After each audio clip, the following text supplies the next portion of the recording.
Look at her smile, yeah. Look at the two of them. That's so cute. Wow. ดีที่สุดหรือเปล่า Hey, how's it going? I'm Jenny. Gaby here. And today we are going to be watching More of Chairs to Share, the FreenBeck interview. This will be the last part of it. And the first one, we had a lot of emotion. Yeah. You know, it was just like, wow. And we got to learn more about, like, what color they sees each other in, which was really sweet. We had like, Freen, who still sees Becky in pink. And Becky, who sees Freen in the cream color as a source of comfort, which was really cute, too. And we heard more about Uranus, which is very exciting. Yeah. And then we heard about this new show that's going to be called The Loyal Pin, which apparently, we did find a video about it. It was basically just like the behind the scenes stuff, but right now there isn't a trailer or teaser out for it. But still, that's really exciting because there's a movie and a show eventually. Don't know when. Excited. But it's been really interesting to get to see like how they deal with certain things too, like when it comes to like, stressful situations or needing to recharge for the day. You got Freen who takes like a shower, and you've got Becky who just wants to on the bed. You're an introvert too, so I'm sure you can relate to that, right? Yeah. When your social battery goes, doo. What do you do to recharge? I like reading books. Yeah. Yeah. Book nerd. I like watching Free and Becky. Yep. Yeah, I like to watch that. Like, I like to kind of like engage in a story because it kind of takes me out of dealing with like stuff in the real world, to be honest. Yeah. Yeah. Yep. How about you? Well, being an extrovert, I don't really get drained like that. But if I had to choose, I would probably take the bed approach. It just seems like the best approach, right? Just like flop down on the bed, like Chloe would do. Just like, because it's fun. Nice. But yeah, so eventually we'll get more information about those two movie and show. But in the meantime, we're gonna go ahead and see what else we have about this interview. Yeah. Are you excited? I'm excited. Anything to check you're it out. like looking forward to? Looking forward to seeing them interact. Like, it was really cute how they shared a tissue I was about to say, they shared a tissue. So, just, like, seeing the way that they take care of each other is really nice. Yeah, and they really do just take care of each other. It's really sweet to see that. Yeah. So, shall we go ahead and take a look-see? Let's do it. Yeah. And here we go.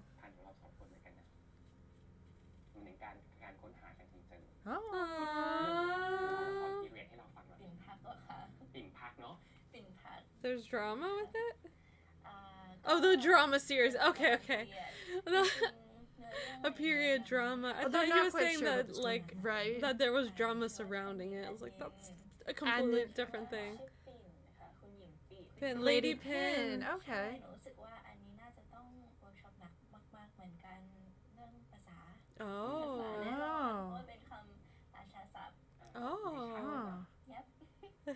หนูว่าน่าจะยากอะเพราะว่าแค่ภาษาไทยปกติหนูยังอันนี้แปลว่าอะไรยังพูดเพี้ยนบ้างอะไรบ้างแต่ก็จะตั้งใจแล้วก็ Oh, she's so sweet. She is. I'll work hard and do my best. ยากจริงๆยูเรนัสก็หลายคาแรคเตอร์มากๆแล้วมันเป็นไทม์ไลน์ของเวลาใช่ก็ได้ย้อนมาดูปิ่นพักอีกก็จะยิ่งเพิ่มคาแรคเตอร์เข้าไปอีกและยิ่งถ้าถ่ายช่วงติดๆกันน่ะก็อาจจะต้องฟลิปชีวิต Oh wow. Wow. Yeah. เอาใจช่วยนะครับ Right. เอาใจช่วยให้ดีสุด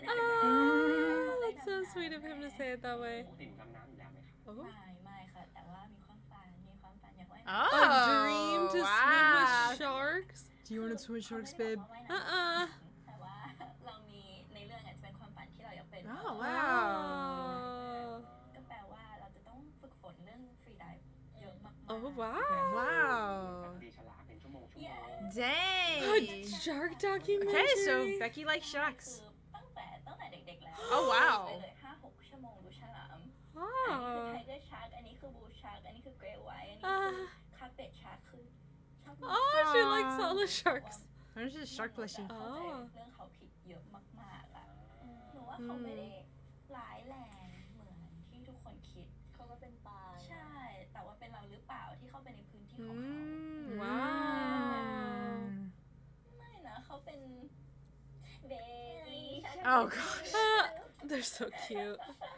Cannot handle. I know. พอหนูร้องอ่ะอยากจะลุกขึ้นมาเต้นมากเลยคิดต่อว่าถ้าคนดูเห็นเต้นเนี่ย Oh my gosh. เราดูผลงานทั้งคู่นะครับ ขอบคุณค่ะ แล้วก็นอกจาก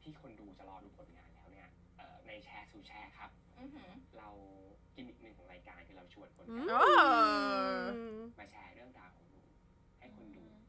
ให้เป็น Interesting. Oh, this will be cool. ที่อยากพูดกับทั้งสองคนครับ Oh, let's see. ก่อนแล้วกันนะ Oh. โอ้น้ำผิวเสริมนะคะผู้กำกับภาพยนตร์เรื่องราวมีเฟิร์นะคะ Oh. ถ้าให้พูดถึงความประทับใจที่ได้ร่วมงานกับ Oh, the impression of working with ก็แน่นอนเป็น Becky. ที่ลูกเทพ Aww. เรียกว่าหนึ่งในความประทับใจเหมือนกันเพราะว่าวันนี้เราเลือกน้องกับวันที่พอภาพยนตร์มันออกไปอะไรเงี้ยค่ะเราก็ไม่คิดว่าน้องจะมีแฟนๆแบบแล้วก็มีคนที่แบบรอชมแล้วก็สนับสนุนน้องมากมายขนาดนี้นะคะอันนี้ก็ต้องนับแหละว่าเป็นแบบหนึ่งในเซอร์ไพรส์แล้วก็ความประทับใจเหมือนกันอะไรเงี้ยนะคะส่วนในการร่วมงานเนี่ยก็คิดว่าเบกกี้เป็นเด็กที่เข้มแข็งนะคะคือคิดว่าเป็นเด็กที่มีแบบจิตใจที่แบบสตรองเนี่ยรู้สึกว่าในความที่เขาจริงๆตอนเวิร์กช็อปกันแล้วก็มีคุยกันเขาก็รู้สึกเกรงประหม่าอะไรเงี้ยนะคะแต่ว่าพอวันที่ไปชูตติ้งอะค่ะวันที่ไปถ่ายทำอะไรเงี้ยเราก็ค้นพบว่ามันเราไม่เจอความประหม่านั้นนะคือเรารู้สึกว่าเบกกี้เป็นคนแบบมีสมาธิดีมากๆแล้วก็โฟกัสอยู่กับสิ่งที่ต้องทำอะไรเงี้ยเรารู้สึกว่าแบบสิ่งแวดล้อมอื่นๆแบบไม่สามารถทำอะไรเขาได้อะไรเงี้ยซึ่งเราว่าเนี้ยเป็นคุณสมบัติที่ดีของนักแสดงนะคะก็คือแบบ She's a very good actor. Yeah. หรือว่าคือเวลาเราสั่งคัดเนี่ยเราจะเห็นตาเบกกี้ที่แบบรอเราแล้วอะว่าแบบจะคอมเมนต์อะไรหรือจะฟีดแบ็กอะไรนะคะคือรู้สึกว่ามันก็เลยทำให้เรารู้สึกแบบประทับใจแล้วก็รู้สึกว่าจากที่เรากังวลก็กลายเป็นไม่กังวล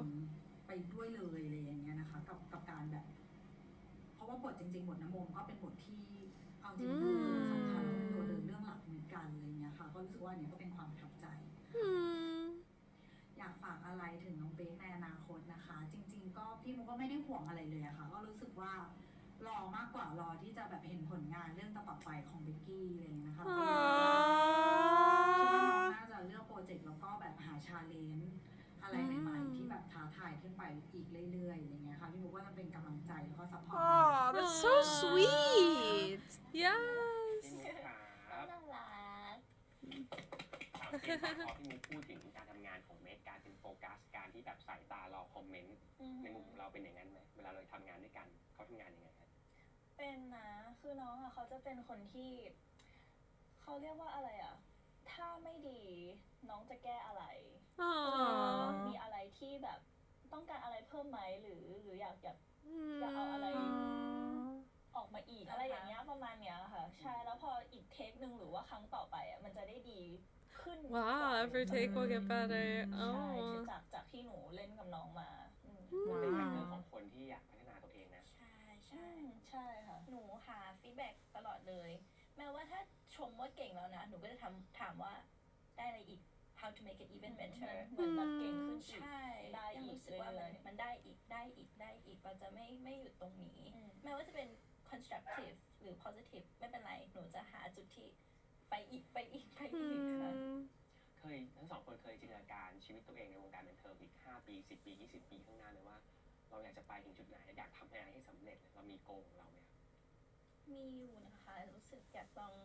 international ว้าว เล่นบทภาษาอังกฤษกับ Wow. actor ที่เราไม่เคยร่วมงานด้วยอาจจะอยู่ที่เมืองนอกก็ได้หรือที่ไหนก็ได้แค่รู้สึกว่าน่าจะสนุกดีค่ะทำได้ใช่ Oh, look at Freen encouraging her. You can do it for sure. Aww. do not go เราเคยฟังสัมภาษณ์ของฟรีนอันนึงว่าฟรีนเป็นคนไม่ได้โฟกัสเราอยาก Oh, interesting. แต่อันเนี้ยวันต่อวันเพื่อวันต่อวันจริงๆใช่หนูรู้สึกว่าหนูขอบคุณตัวเองมากที่มีชีวิตอยู่วันนี้โดยที่ไม่ได้พูดถึงพรุ่งนี้ด้วยซ้ำค่ะใช่มันเป็นอย่างนั้นไปแล้วนะณช่วงเวลานี้นะคะเรารอแชปเตอร์ต่อไปเพราะสิ่งหนึ่งคือว่าคือมนุษย์เรามีความเปลี่ยนแปลงทุกวันนั่นคือเสน่ห์ของการเป็นมนุษย์เราก็กำลังจะรอแชปเตอร์ใหม่ๆพูดแบบนี้ไม่ได้เพราะว่าสัมภาษณ์นี้จบแล้วยังมีอีกนะเพราะว่ายังมีคนเนี่ยอยากพูดถึงเมก Oh, another one for Becky. ที่ Her mom. รักการร้องเพลงมาตั้งแต่เล็กจนโตนะคะ Hmm. ที่เรียนการร้องเพลงมาตลอดนะคะแต่สิ่งที่เบกกี้มีโอกาสได้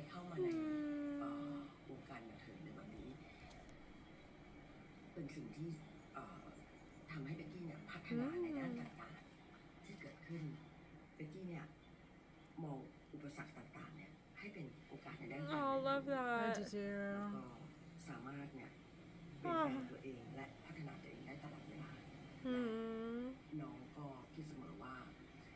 อุปสรรคต่างๆเนี่ย Oh, her mom seems so Yeah, proud. she does. มีทางแก้ไขเสมอนะคะคืออันนี้เป็นสิ่งที่พัฒนาขึ้นมา ครอบครัวเนี่ยมองเห็นที่เนี่ยโตขึ้นรับฟังผู้อื่นเสมอเป็นที่คิดเสมอว่าปัญหาทุกปัญหาเนี่ยมีทางแก้เมื่อกี้ถามแม่จากนะคะอันนี้เป็นตัวแทนแดดที่อยู่ตรงนี้วันนี้นะคะเพราะฉะนั้นแม่เดี๋ยวที่ขอให้เบกกี้เนี่ยประสบความสำเร็จในด้านทุกด้านนะคะในด้านหน้าที่การงานในด้านสุขภาพนะคะแล้วก็ผ่านพ้นอุปสรรคทุกอย่างไปด้วยดีนะคะอยากให้เราลึกเสมอว่า This is so sweet. Yes. รักลูกเสมอ รักเหมือนกันน่ารักจัง คุณแม่ตั้งใจนะมีการจดสคริปต์ตาม Your mom's so dedicated because she had a script. น่าจะตื่นเต้น จริงเหรอได้ตื่นเต้นเหรอ ว่าตื่นเต้น แต่คุณแม่เสียงเพราะนะ Oh. มีคู่แข่งร้องเพลงแล้วล่ะ แม่ชอบร้องเพลงให้แม่เล่าให้ฟังว่าตอนแม่ท้องหนูอ่ะ Oh. ก็เลยผูกเกิดมาเลย ร้องเพลงอะไรร้องเพลงอะไร Twinkle Twinkle Little Star Twinkle Twinkle Little Star So cute. How I wonder what you are I know. Up above the world so high Aww. Like a diamond in the sky Oh my gosh, this is so sweet too and cute. How I wonder what you are Oh, precious. Exactly. It is so it's so adorable. Yes. ครอบครัวหนูก็เป็น number one supporter ตลอด คือแม้ว่าจะทำอะไรเขาก็จะแบบคอยแบบทำได้นะที่ you can do it หรือจริงๆ ครั้งแรกเลยที่หนูตอนที่เข้าวงการบันเทิงที่มาแคสติ้งของทานไทยอะตอนแรกหนูก็บอกพี่ชายว่าไม่น่าได้นะลิชี่ I don't think so ลิชี่บอกว่าทำได้แล้วเราก็มานั่งเขียนภาษาคาริโอเกะกันนะเพราะอ่าน เกิด2คนที่อ่านภาษาไทย Wow.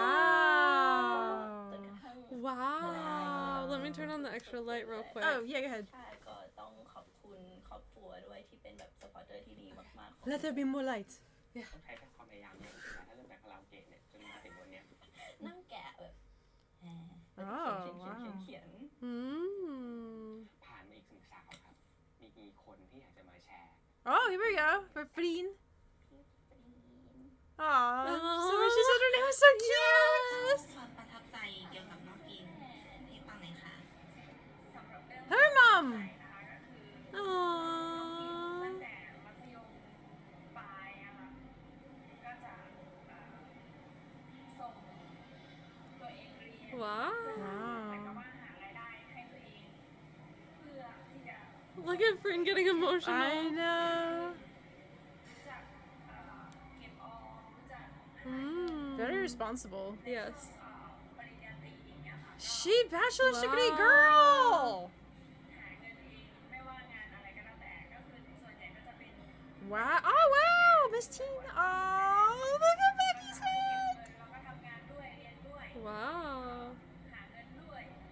เลี้ยงย่าด้วยตอนนั้นนะ อันนี้ก็ Oh. คือทำให้เราประทับใจ Oh, Freen. Yeah. ว่าถ้าแม่ตายไปแม่ก็ยัง Aww. เพราะลูกเอาตัวเองรอด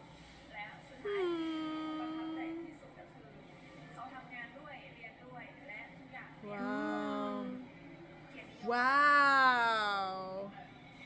ทำให้เราได้แล้วก็ Yes. มันภูมิใจเนาะ Oh, this is Look at her smile. Yeah. ก็ภูมิใจว่า The little nod with the smiles, but did it. And then สิ่งที่อยากบอกก็คืออยากให้ลูกน้องฟีนนะคะดูแลสุขภาพตัวเอง Aww. รักษาสภาพจิตใจทุกคนเป็นห่วง Aww.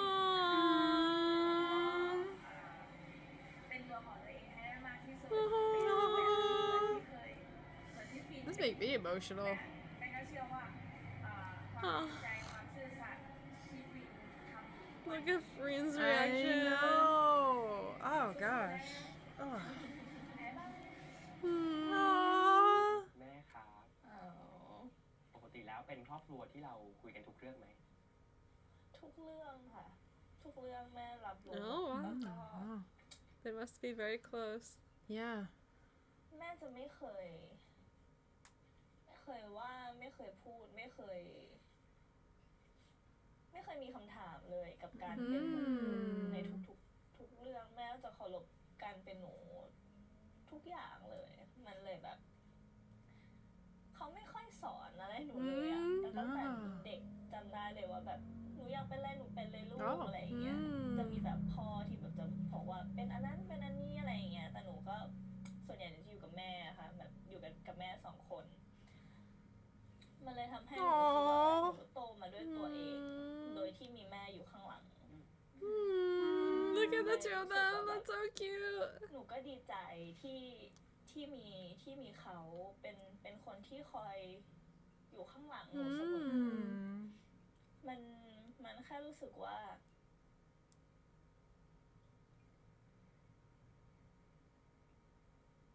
ไม่รู้ว่ามันจะเกิดอะไรขึ้นอีกหลังจากเนี้ยหนูก็จะรู้ว่าจะมีแม่เสมอในทุกๆการเติบโตหนูหกล้มแม่ก็จะไม่ถามว่าแบบทำไมเดินให้มันหกล้มล่ะเขาจะไม่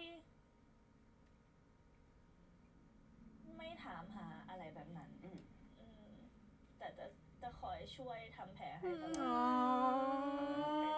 ดซุปเปอร์เซฟโซน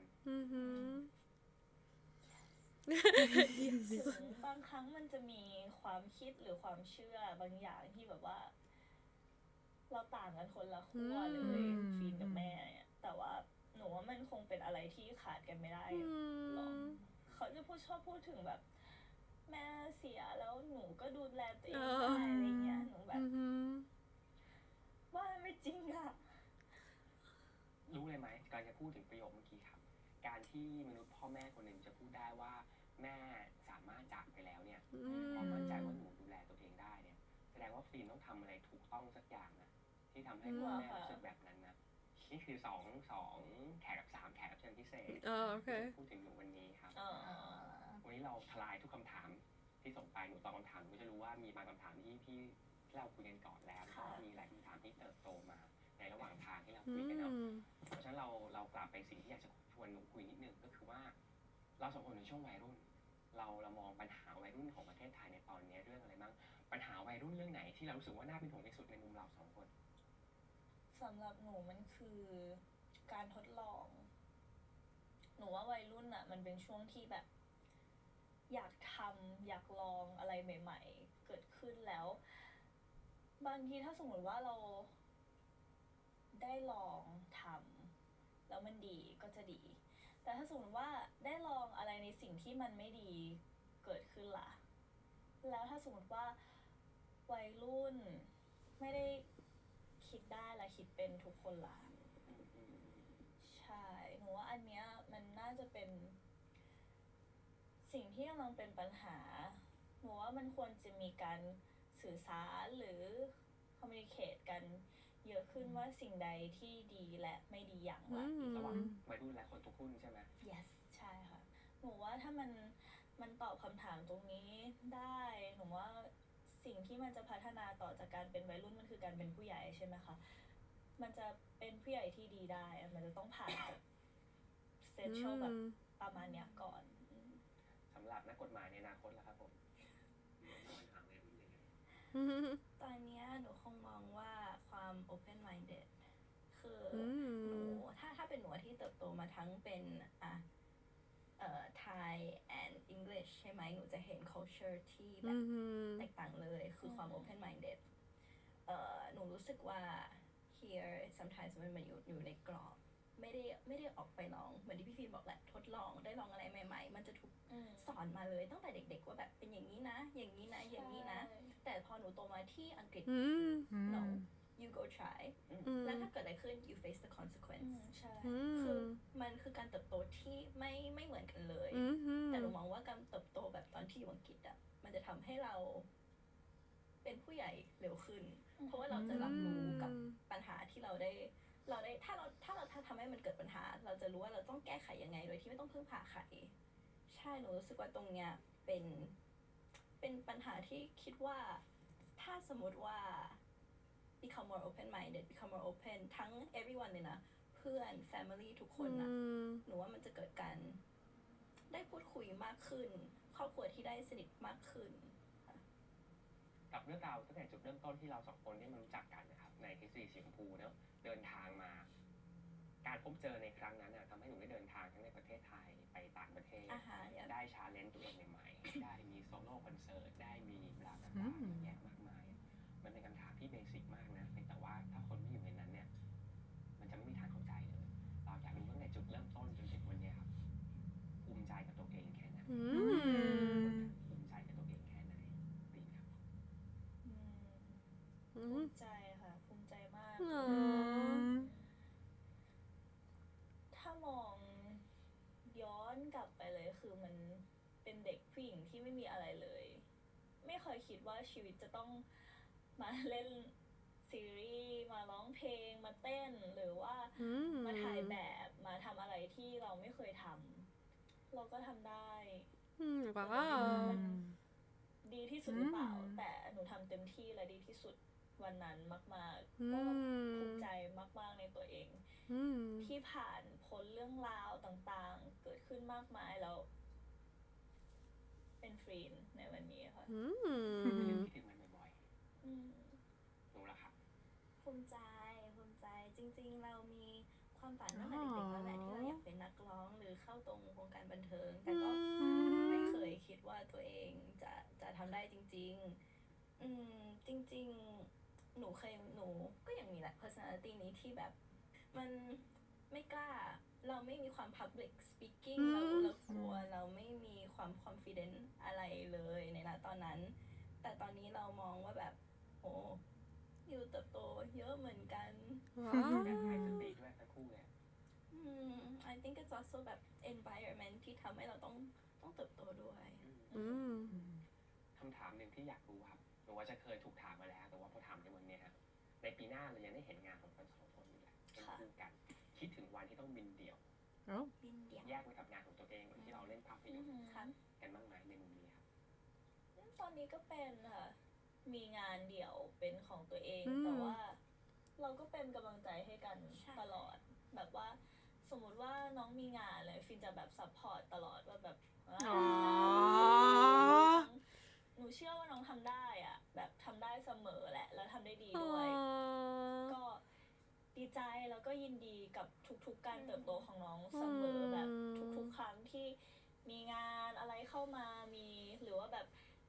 มีอะไรแบบที่แบบประสบความสำเร็จเป็นของตัวเองหนูจะ congratulation กับทุกๆ section ที่เกิดขึ้นเลย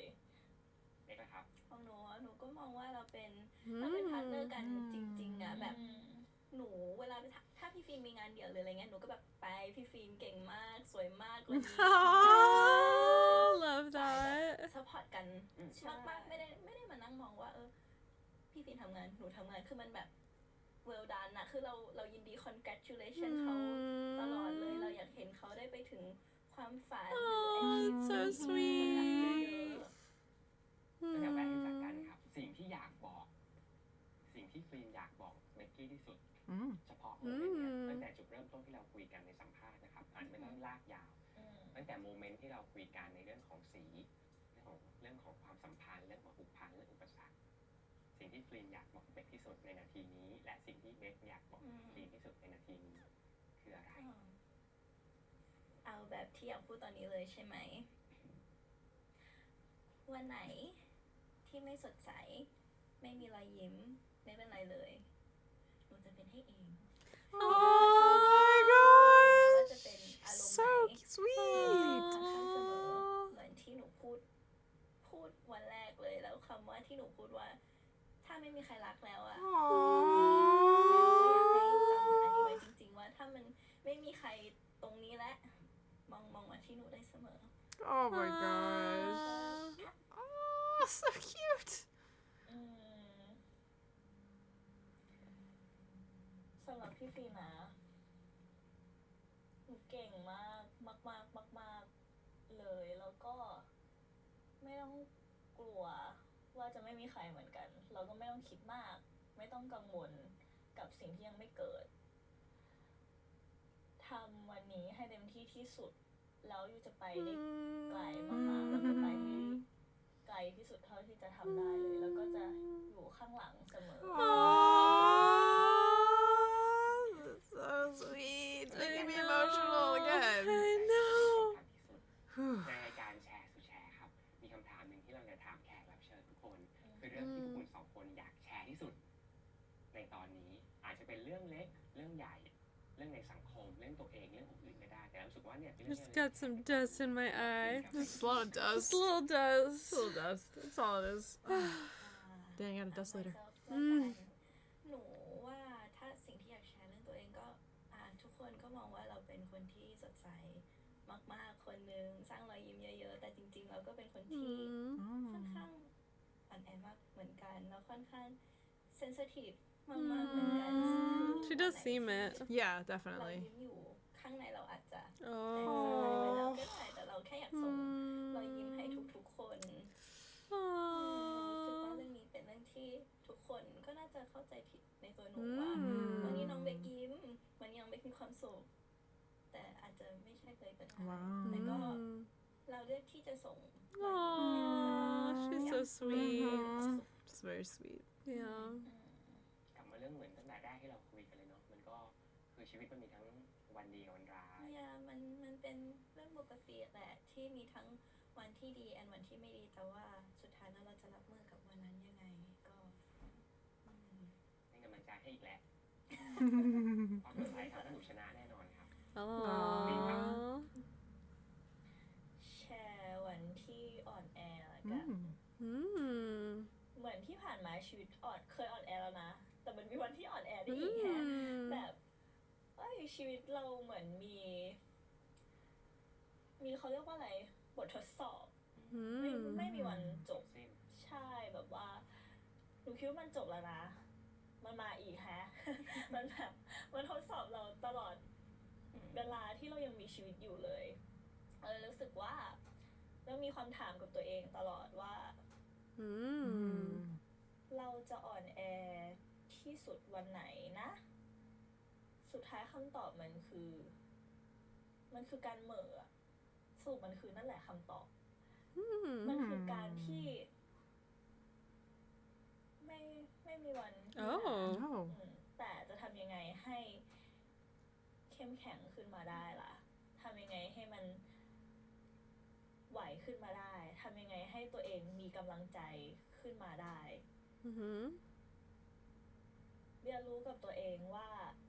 สิ่งที่มีค่าที่สุดในชีวิตคือตัวเองสุดท้ายแล้วอะไรที่อยู่รอบตัวเราอ่ะมันไม่ถาวรตัวเราเองยังไม่ถาวรเลยเราก็ให้กำลังใจตัวเองว่าเรามีชีวิตอยู่เพื่ออะไรเรียนรู้เพื่ออะไรพัฒนาเพื่ออะไรอ่อนแอเพื่ออะไรเพื่อมีชีวิตไม่ว่าจะอ่อนแอหรือเข้มแข็งก็ต้องมีชีวิตเหมือนที่เราคุยกันเมื่อกี้ว่าสุดท้ายแล้วกำลังใจที่สำคัญที่สุดคือกำลังใจ ใช่ จากตัวเองทำไมเวลาหนูพูดแล้วพี่ถึงคิดถึงนิทานเรื่องหมูสามตัววันนี้เราอาจจะเป็นบ้านแต่กองฟางแล้วมันถูกพัดปลิววันรุ่งขึ้นเราจะสร้างบ้านที่มาด้วยไม้เมื่อเราถูกพัดปลิวไปอีกรอบหนึ่งเราจะแข็งแรงพอสำหรับการสร้างบ้านเนาะรอวันนั้นไม่นานเกินรอหรอกแต่ว่าบททดสอบที่หนูรู้แล้วอยู่แล้วแหละมันจะทำให้หนูแข็งแรงขึ้นขอบคุณสำหรับการมาดิฟทอล์กในวันที่ปัญหาเยอะเหลือเกินแล้วก็หวังจะรอบ้านต่อ Oh, that's so sweet. นะครับขอบคุณคนดูที่ดูมาถึงตอนนี้ครับฝากกด subscribe The Standard Pop ฝากรายการแชร์สู่แชร์นะครับสิ่งสำคัญที่สุดฝากเรื่อง Yes. ครับจนกว่าจะพบกันใหม่แล้วพบกันอีกนะ ได้ค่ะ สวัสดีค่ะ สวัสดีค่ะ So cute. ทุกคนก็มองว่าเราเป็นคนที่ มากๆคนนึงสร้างรอยยิ้มเยอะๆแต่จริงๆแล้วก็เป็นคน Wow, that was kind of an intense one. Yeah. Yeah, that was intense. I mean, there's a lot of feels there. I mean, definitely when I was already feeling when like Becky's mom was there and Becky was like talking about stuff too, and then when Freen's mom came, I was like, look at all this dust all of a sudden in there. Oh, I know. And Freen was getting pretty emotional there. Yeah. But it was definitely a lot more serious this time around, and you know, it speaks about both of these two people. Like it was so interesting, right? Because when he was also like, well, you're separate work. It's like, okay, we have separate stuff, but we don't see it that way. We also encourage each other and everything's like, that's so sweet. They really are so sweet, but they're also doing solo work. So they're doing Uranus and possibly the Loyal Pin stuff, and now they're doing solo work. Yeah. When do they sleep?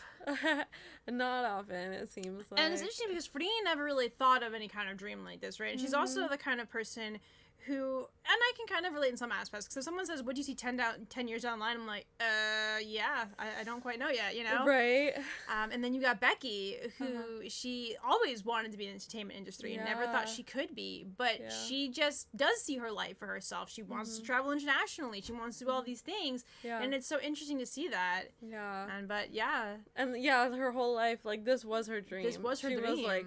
it's interesting to see how different their backgrounds are. Yeah. Yeah. Yeah, and there's quite a few years between the two of them too, I believe. I'm not sure what the age is, but yeah. There's a few years. Yeah, but it's just nice to see how supportive they are to each other, you know, and when he was like, what do you want to say to each other? You know, the other one, I'm like, oh, it's just so sweet. It's just so sweet. They're both so sweet, and they're both so kind. Yeah. And you can just tell how much they really care about each other and how they want to take care of each other and support each other no matter what. And that's rare. Yeah. You know, like... Yeah. I'll take care of you, babe. My highlight for me was Becky singing "Twinkle Twinkle Little Star." Oh my gosh, I like wanted her mother singing. Used to sing to her, and it I was got so singing. sweet, and it was precious. It was so adorable. He's like, when he's like, "How is it so?" I'm like, "How is it so adorable?" It's Becky. Yeah, she's so cute, so cute. But dude, she like literally learned what she had to learn to get the part that she was going for in Thai. Like, she didn't read it. She's, like, trying to speak it. And there's even certain, like, I guess words she can't stay still, which I would have no idea, because she seems very fluent in it. Yeah. But we're not, so we don't know. No, we wouldn't know. Yeah. But it sounds like, you know, having the two different, you know, England and then also her Thai background, that she's had quite an interesting, like, life when she was growing up, too. She's like, you just do it. So, yeah, that's quite something. And it's nice that they both have their mums. Yeah. Both their moms seem so sweet too. Yeah. It's like, you know, the sweetest comes from. And then Freen's mom is just like, you can do anything you want. Her dad's like, you're gonna do this. Yeah. But mom's like, no, whatever you want. Right. All right. Well, thanks you all so much for watching. If you've enjoyed watching this with us in honor of the Twinkle Twinkle Little Star song, drop a star emoji in the comment section below. We look forward to connecting with you again soon, and we will be sending so much love. Till next time. Laters!